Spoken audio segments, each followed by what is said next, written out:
Welcome to the Baboom Baboom podcast, your go-to source for expert tips on car stereo installation, vehicle wiring, and all things wiring related.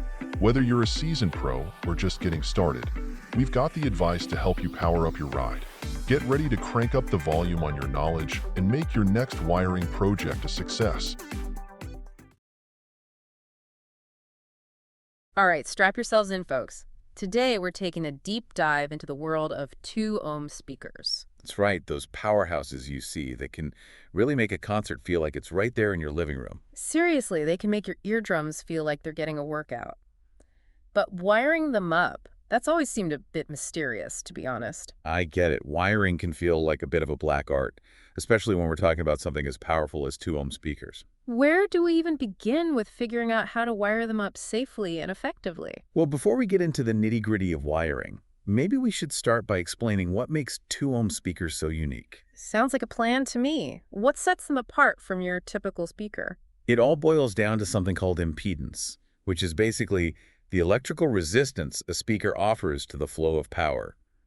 Think of it like a pipe carrying water. Okay, I'm visualizing a pipe. How does that relate to speakers? A narrow pipe restricts the flow of water, right? Makes sense. A wider pipe allows more water to flow through more easily. So a speaker with lower impedance is like a wider pipe. You got it. Lower impedance means less resistance, allowing more power from your amplifier to flow to the speaker. Ah, so that's the key to those concert-level volumes. More power equals a more intense sound. Precisely. 2-ohm speakers are renowned for their ability to handle high power and produce louder, more dynamic sound than their higher impedance counterparts. But I've also heard that you need a powerful amp to drive 2-ohm speakers. Otherwise, you could risk damaging your equipment. That's a crucial point. You need an amplifier that can keep up with the demands of those power-hungry 2-ohm speakers. So how do we figure out what our amplifier can handle? Is there a specific spec we need to look for? Absolutely. You need to check your amplifier specifications, especially the impedance rating. It'll tell you the minimum impedance the amp can safely handle. Got it. So let's say my amp is rated for 4 ohms. Can I hook up a pair of 2-ohm speakers to it? That's where we need to talk about the two main methods for wiring speakers, Yep. series and parallel. And this is where things can get a bit tricky if you're not careful. Okay, series versus parallel. Lay it on me. I'm ready to dive in. Imagine you have 2 horses pulling a cart. Okay, I'm picturing it. In series wiring, you'd hitch the horses up, one behind the other. Yeah. They're working together, but their combined strength is limited by the horse in front. So it's like they're only as strong as their weakest link? Exactly. Hmm. In series wiring, the impedance of each speaker adds up. So if you wire 2-ohm speakers in series, the total impedance becomes 4 ohms. That makes sense. It's like combining their resistance. Precisely. Now, with parallel wiring, you hitch those horses up side by side. So they can pull a much heavier load. You got it. Instead of adding impedance, parallel wiring actually decreases it. 2-ohm speakers in parallel would result in a total impedance of just 1 ohm. Wow, that's a huge difference. Right, it's like unleashing the full potential of those horses. But wouldn't that put a lot of strain on my amp if it's only rated for 4 ohms? You're absolutely right. Pushing that much power requires an amplifier specifically designed to handle such low impedance. If your amp isn't up to the task, things can get very hot very fast. So series for safety, parallel for power. I'm starting to see the trade-offs here. How do I know which wiring method is the right choice for my setup? Well, that's a great question, and it leads us to the next part of our deep dive. It all comes down to your amplifier and what it can handle safely. Right, we were talking about impedance ratings and how important those are. Exactly. You need to know the minimum impedance your amp can handle without breaking a sweat. Okay, so let's say my amp says it's stable down to 2 ohms. Does that mean I can wire 2-ohm speakers in parallel and call it a day? Not so fast. Remember, parallel wiring actually decreases the total impedance. 2-ohm speakers in parallel would result in 1 ohm. Oh, right. I forgot about that. So even though my amp can handle 2 ohms, it wouldn't be able to handle 1 ohm. Exactly. You always want to err on the side of caution and make sure your total impedance is within the safe range of your amplifier. Makes sense. So it's not as simple as just matching the speaker impedance to the amp's rating. You really have to factor in how you're wiring them. Absolutely. Yeah. You need to think about the big picture and how all the pieces of your system will work together. So if I'm all about maximizing volume and getting that concert-like experience and my amp can handle it, parallel wiring is the way to go. You got it. Need top-quality electrical wire? Baboom Baboom's got you covered. Get your 6-pack today. Each combo comes in 6 different colors and a total of 600 feet of wire. Perfect for any project, and you won't find a better price in the industry. Head over to baboombaboom.com now to snag yours. That's baboombaboom.com. Parallel wiring unleashes the full potential of those 2-ohm speakers, allowing them to really sing. But if I'm more concerned about safety and making sure everything plays nicely together, series wiring offers a more conservative approach. Exactly. Series wiring provides a bit of a safety net, especially if you're unsure about your amplifier's capabilities. This is all starting to click now. It's like choosing the right tool for the job. Series for a more controlled approach, parallel for unleashing the full power. That's a great way to put it. Now let's shift gears for a moment and talk about something else that's crucial when dealing with the power demands of 2-ohm speakers. Okay, I'm intrigued. What else do we need to consider? The wires themselves. Wait, you mean it's not just about the type of wiring? The actual wires matter too. Absolutely. We're talking about wire gauge, and it plays a significant role in how efficiently power is transferred from your amplifier to those hungry 2-ohm speakers. Okay, I'm all ears. Break it down for me. What is wire gauge and why is it so important? Think of it like a highway. A wider highway with multiple lanes allows more cars to travel smoothly at higher speeds, right? Makes sense. A narrow single-lane road would quickly get congested and slow everything down. So a thicker wire is like a wider highway. It allows more electrical current to flow through without any bottlenecks. Precisely. Wire gauge refers to the thickness of the wire.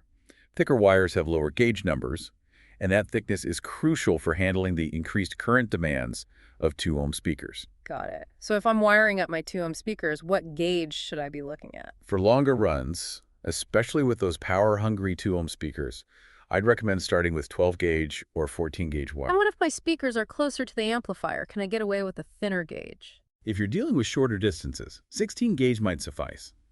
But when in doubt, it's always better to err on the side of a thicker gauge. Thicker is better. Got it. But what about those really thin wires I sometimes see, like 18-gauge or 22-gauge? Are those ever okay to use for speakers? They might be suitable for very short connections or low-power situations, but I generally wouldn't recommend them for 2-ohm speakers. You want to make sure those wires can handle the current without any issues. Okay, so we've covered series and parallel wiring, and we've talked about why wire gauge is so important. What else is there to know about wiring up 2-ohm speakers? Well, we've been focusing on fairly simple setups so far with just 2 speakers, but what if you want to add more speakers to the mix? Or maybe a subwoofer? Oh, good point. Things could get a lot more complex when you start adding more elements to the system. It's all about getting creative with the principles we've already discussed. For instance, you can actually combine series and parallel wiring. Wait, you can mix and match those wiring methods? Exactly. It's called series parallel wiring, and it allows you to fine-tune the impedance of your speaker setup to match your amplifier's capabilities. That's amazing.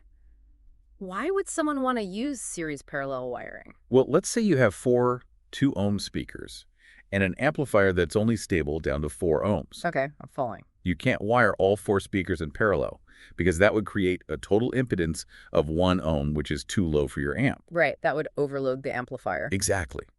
But with series parallel wiring, you could wire 2 pairs of speakers in parallel, giving you 1 ohm per pair, and then wire those 2 pairs in series, bringing the total impedance up to 4 ohms. So you're essentially creating 2 sets of speakers with 1 ohm impedance and then combining them in series to achieve the desired 4 ohms. You got it.